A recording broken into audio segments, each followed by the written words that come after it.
তারপর বলো বন্ধুগণ, তোমরা গঙ্গার ধারে কি লেগে যাও? আমি যেই লেগে যাই সেইটা হইলো হাওয়া খাওয়ানোর লেগে। অবশ্যই তার সাথে খাওন তো খামুই। আর চারিপাশে দেখো কত প্রেমের ঠেলা পড়ছে, তবে আমার চোখে যেইটা পড়ছে সেইটা পুলার লগে মাইয়া তো প্রেম করবেই। এইটা তো হচ্ছে গিয়া জন্ম জন্মান্তরের কাহিনী, কিন্তু আজকাল যা চোখে পড়লো পুলাগো লগে পুলারা প্রেম করে। মা গো মা, এতটুকু তো বয়স হয়েছে যে কোনটা প্রেম আর কোনটা বন্ধুত্ব বোঝানোর ক্ষমতা তো রাখি। তা যা দেখিলাম তার জন্ম জন্মান্তরেও ভুলিব না। ভগবান উঠালে মেরে কো নাই উনলো গো। যাই হোক, খাওন দাওন তো খাইতেই হবে। আমার মাইয়া চিপস টিপস তো খায় না, তাই পাইয়ে খুব খুশি হয়েছে।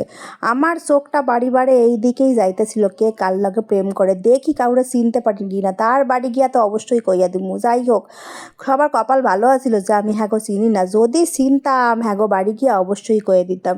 যাই হোক, কাউরে যখন চিনি না তখন এই চিপসের প্যাকেটের দিকেই কনসেন্ট্রেট করি। তাই চিপসের প্যাকেট খুলতে খুলতে বর আর মাইয়ারাও একটু দেখে নিলাম, বরটা আবার কারোর দিকে তাকায় কিনা সেই খেয়ালও রাখতে হবে।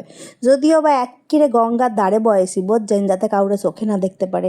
কি সুন্দর গঙ্গার জলগুলো ঢেউ খেললে খেললে আইতেছিল পায়ের ধারে, ওইদিকে সুন্দর সুন্দর নৌকা চলতেছিল। তো যেইটা বলতেছিলাম, এত সুন্দর পরিবেশ দেখে আমি আপ্লুত হয়ে গেছি। এখন একটা ঘটি গরম আলা আইসে, ভাবছি ঘটি গরম খাই আর ঘটি গরম কাকুর একটু খবর নেই এইখানে লোক কি কি করে। মা গো মা, লোকে যেইখানে জায়গা পায় ওইখানে প্রেম ক্ষেত্র বানায় নিছে। বাপ রে বাপ, কোনো জায়গা বাদ নাই। আরে ভাইয়া, তোমরা এখানে এত প্রেম করতে কিনলেই আসো, গঙ্গায় আসো, মন পবিত্র করো, স্নান ধান করো, পূজা পাঠ করো। তা না, প্রেম আর প্রেম, মা গো মা কি প্রেম। আসলে আমার জীবনে প্রেম নাই তো, তাই আমি লোকের প্রেমে ব্যাঘাত ঘটাইতে চাই। এই দিক আইসে একটা ঝালমুড়ি, আর ঝালমুড়ি না ঘটি গরম, কিন্তু এইটা এখন ঘটি গরম নাই, কারণ আগে সেই গরম ঘটির মধ্যে মাহা হইতো। এখন তার ঘটি মুটি সহে দেই না, এখন শুধু ঝুড়ি ভাজা মাহা, এইটাই কইতে মন চায়। যাই হোক, এক হাতে ক্যামেরা নিয়ে আরেক হাতের ওই ঘটি গরমটা বরের হাতে ধরাই দিছি, তাই এখন চায়া খাইতে হইছে। খায়নি একটুখানি, আর কি করবো। আমাগো জীবনে আবার খাওন ছাড়া কোনো কিছু নেই। খাওনই হইতেছে জীবন। যাগো জীবনে প্রেম ভালোবাসা উইরা গেছে গা, হেরা খাওন ছাড়া দুনিয়া আর কিছু চোখে দেখে না। তো ঘটি গরম খাওন শেষ, এখন একটুখানি ওপরে আকাশে কত পাখি দেখে আমার মনটা যে কী ভালো হইছে। বয়ে রয়েছে আর আকাশে এক গোচ্ছা পাখি। কপাল ভালো যে হাইকে দেয়নি, হাইকে দিলে একদম জীবন শেষ আছিল। যাই হোক, গঙ্গার ধারে সুন্দর হাওয়া খাই, পা ছড়ায় একদম পায়ের ওপর পা তুইল্লা। ওই যে যারা বলে আমি নাকি পায়ের ওপর পা তুইল্লা খাই, হ্যাঁ রে ভাই, আমি পায়ের ওপর পা তুইল্লাই খাই। যাই হোক, একটু প্রেম ভালোবাসা করে নিই। বররে বললাম একটা ভিডিও বানাই, আমার বর একদম স্ট্যাচুর মতো স্ট্যাচু হয়ে গেছে। বর ভাবতেছে আমি ছবি তুলতেছি, তাই আমার মেয়ে লাস্টে আর ওইদিকে কথা বলতে আরম্ভ করছে, আর আমি এদিকে পোজ দিয়ে দিয়ে চিপস খাইতেছি আর খুঁজতেছি কাউরে চেনা পরিচিত পাই কিনা। পাইলেই একেবারে খপাত করে ধর্মু বুঝছেন।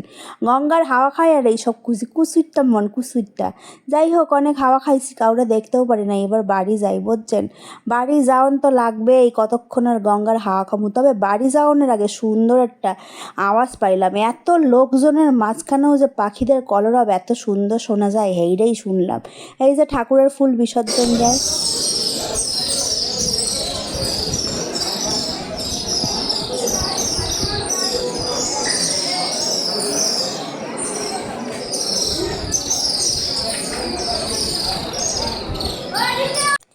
কি সুন্দর পাখিদের আওয়াজ শুনে আমার মনটা একদম খুশি হয়ে গেল। তাই ভাবলাম গঙ্গার ধারে যখন আইসি একটু মন্দির ঘুরে নেই, কিন্তু এত রাত হয়ে গেছে যে মন্দির তো একেবারে বন্ধ হয়ে গেছে গা। তবু আমি একদম শেষ সীমানা অবধি খুঁজে ছাড়বো। ভগবানের দেখা নাকি পাওন যায় সব খোঁজনের পরে। মানে আপনি যদি শেষ সীমানায় পৌঁছান, ভগবানের দেখা যেমন পাওয়া যায়, আমার সাথেও ঠিক সেমনিটাই ঘটছে। সব দরজা বন্ধ, কিন্তু আমি ওই যে শেষ সীমানা অবধি গেছিলাম, তাই ভগবানের দর্শন পাইছি। মানে ভগবানটা খুঁজলে পাওন যায় না, এটা একেবারে ভুল কথা। ভগবান ঠিক আপনাকে দেখা দিবই, সে বাকি জিনিস আর আপনি চাইলেও দেয় আর না দেয়, দেখা তো অবশ্যই দিব। আর এখানে হচ্ছে ভোলেনাথ বলে কথা, ভোলেনাথ তো একেবারেই ভোলে। তো এই যে ভোলেনাথের দর্শন পেয়ে গেছি, ওই যে বললাম খুঁজলে ঠিক পাওন যায়। এই যদি আমি নিচে থেকে চলে যাইতাম তাহলে তো পাইতাম না। তো অনেক পুরানো এই মন্দিরগুলো, তাই এখানে কাজকর্ম চলতেছিল, এর জন্য কিছু কিছু দরজা বন্ধ আছিল। তা আমাদের ঘরন ঘাড়ন তো শেষ, এখন বাড়ি যাবো। কারণ কি, এখন বহুত খিদা লাগে গেছে, অনেক প্রেম পিড়িতে দেখছি, এখন আমাকেও বুকে ব্যথা উঠতে গেছে। যাই হোক, তাহলে আজকের মতো ভিডিওটা এখানেই শেষ করি। Tata, bye bye, love you all guys, দেখা হবে পরের ভিডিও।